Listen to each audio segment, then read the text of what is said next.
Ana murid sing pinter sekolah, lani sekolah, lali nganggo sarung nalika masak lan ngucapake salam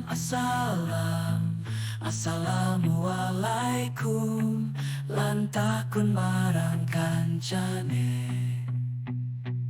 Luwih becik orang rokok bensin katon sopan, ora asor waduh aku lali bapakku ngendika yen aku iki wong sing bandel.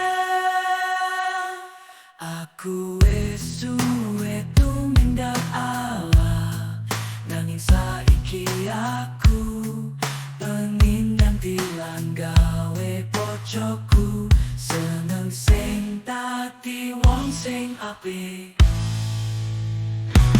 Aku wis